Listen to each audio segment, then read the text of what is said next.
idea of using this community mapping at school is an idea that emerged from a partnership between university and NGO and the school.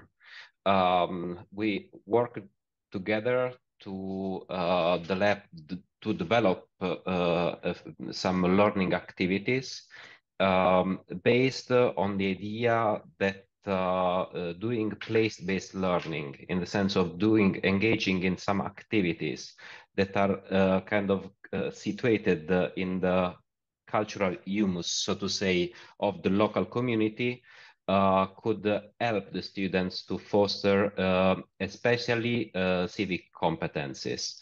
And while kind of the other partners like the NGO and the school were very much kind of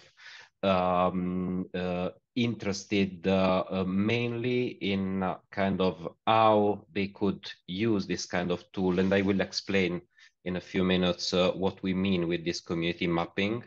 But to use this kind of way of framing educational activities for the development of civic competencies, because they had a project on civic competencies, then kind of the idea of having researchers there was also to try to find a way to collect data that could allow us to enhance our understanding of the processes that were going on. So in this project as a whole, we have collected kind of several kinds of data. Some of them are not yet completely analyzed. In this paper, me and one educational psychologist who is working for this NGO that was a partner of the project, Feldia Loperfido, tried to analyze the artifacts that the students developed during the project. So what do we mean with the community mapping? The idea is quite simple in some ways. The idea is that either with the adults and with children, you can engage in a collective exploration and the representation of the local environment. You can try to represent kind of the shared knowledge of the community members, and also to reflect on the relationship between different elements of the place in which the students live, both in terms of spatial and physical, but also in terms of personal cultural elements. There is a growing literature that is taking this approach. There are kind of even different labels used for this kind of activities. And while in the beginning, the focus was mainly on kind of cognition about space, and to some degree on the promotion of civic awareness. During the last few years, there is a growing contribution of this kind of activities for environmental education, for citizenship competencies, and for technological literacy. If you look at the paper, we make a quite in-depth analysis of what this literature is saying about the development of the competence. But here I want just to give some hints about what the paper is about. So there is a clear evidence from the literature that we analyzed that this kind of activities like community mapping that are grounded in the local community and in the local environment can allow to enact and develop a range of different competencies. But in this field, in kind of the studies about community mapping, have not yet developed any kind of method or anyway well-grounded ideas about how it is possible to trace the competencies during this kind of projects. And the main idea that we discuss in the paper is that you can trace the discursive manifestations of how, you know, the students are enacting competencies. We start from some assumptions, though, when we do the analysis in this way. That is, we consider the artifacts, the products that the student create, the map itself, the artifacts through which the students describe the places, as a crystallization of their intellectual and social processes. And the second assumption is that we consider discourse as a form of social action. And so the idea is that when a student is writing something, is preparing a video or any kind of artifact, he is doing something. This tradition, perhaps we are inspired by the speech act tradition and by the discourse analysis tradition of Fairclough, for example. And so our kind of question was, how can we try to trace and understand the enactment of competencies during this project by looking at the kind of actions that the students enact.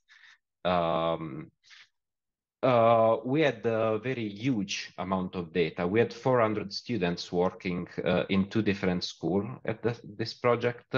The activity was quite complex. You will find more than a page of description in the paper. So if you are interested in knowing more about the details of how we carried out the activity, you can look at the paper, and if something is not clear, feel free also to contact me as corresponding author. The activity lasted the whole school year, and there were elements of gamification, so the students could get points for some kind of tasks they engaged it, and a certain number of points gave them the right to include a new place in the map.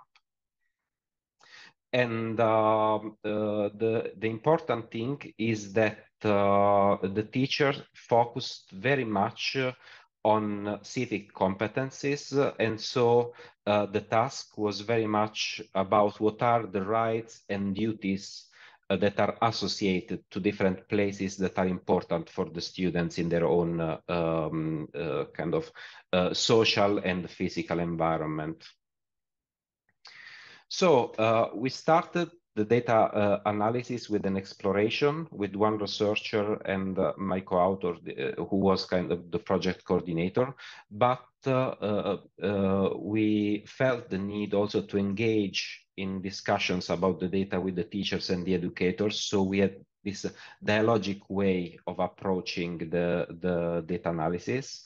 And slowly we built a code book, realizing in the middle that the framework of competencies that was most closely related to our findings at that point was this solo taxonomy by Collins and Biggs. And so we kind of conceptualized the competencies based on this taxonomy.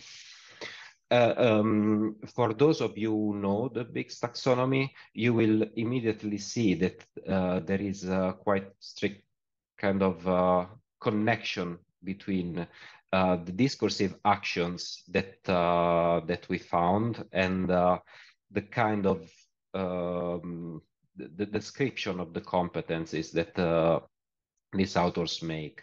For example, I will just go very quickly through it, just to give you some examples. But in the paper, you will find a table in which we compare the Biggs taxonomy with these discursive actions.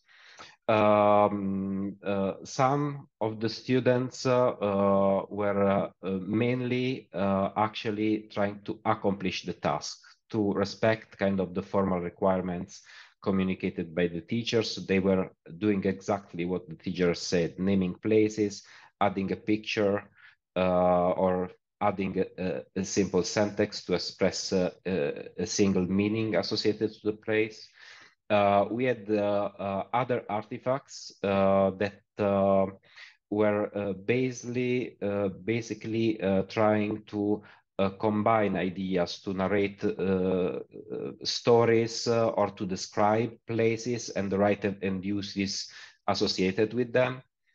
And at times in these kind of artifacts, you had also some kind of isolated reflective insights on right and uses. But then there were other two kinds of artifacts in which the students were really engaging with the even complex societal issues relevant for the local community, and doing quite complex critical analysis.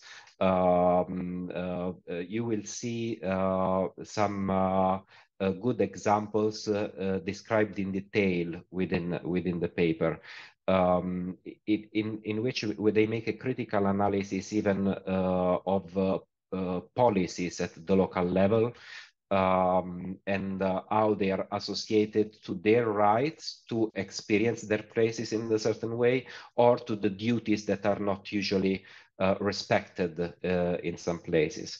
And then we have also a discourse that is oriented at proposing societal change.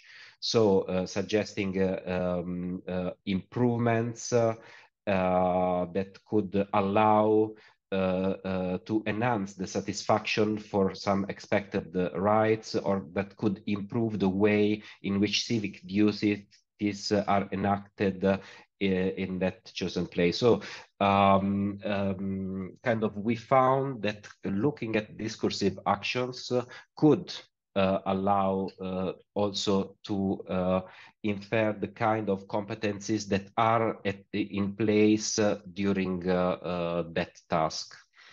And so this is just the conclusion. This kind of classification of the actions that we kind of detected from the artifacts in our paper was somehow harmonized with an influential taxonomy of competencies. And we think that this approach might be adapted both to develop further research programs that try to understand better how kind of through different kind of multimodal discourse the students demonstrate their competencies. Actually, we also have video recordings of all the activities that they had in the classroom, but we had some kind of problems with the quality, so they were not good enough for allowing us to have a deep understanding. But in the future, we want to not only assess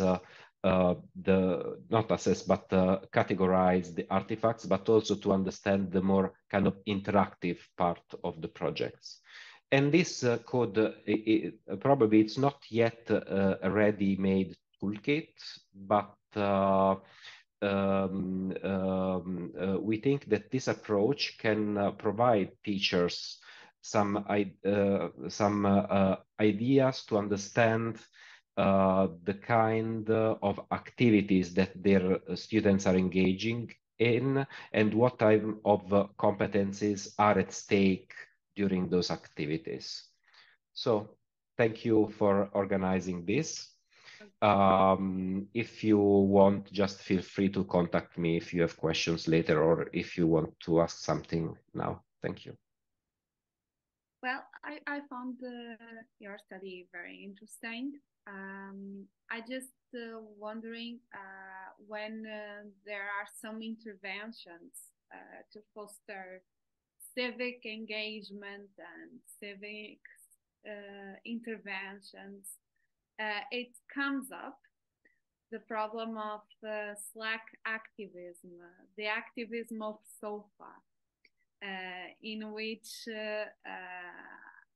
we consume the civic aspects of it, but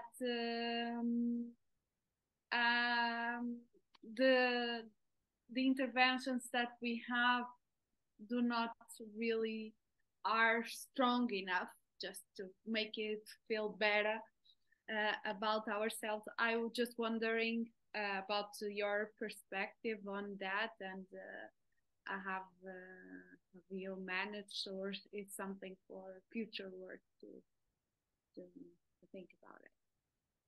Yeah, if I got your question right, the question is about kind of the complexity of doing these interventions, and yeah, actually, one of the kind of difficulties was actually to negotiate the activity, considering that we had like 20 teachers working in different classrooms with the same projects, and they even had different understandings of what were civic competencies that their students needed to learn. And this issue was even more complicated because when we are starting the project, then the pandemic started. And also for this reason, we had this complexity for the data collection because researchers were not allowed to enter the classroom anymore. And so we tried to train some school personnel to put recorders there. But kind of the quality of data is not sufficient. It was not possible to organize it also because we had kind of several changes in how the schools were kind of organizing didactics in that period. We had moments on the distance, then hybrid education, then it was in presence again, and then again hybrid. And so it was very kind of confusing to kind of get some additional understanding of what was happening in the classroom, while we saw that the artifacts could allow anyway to grasp some important aspects of the project.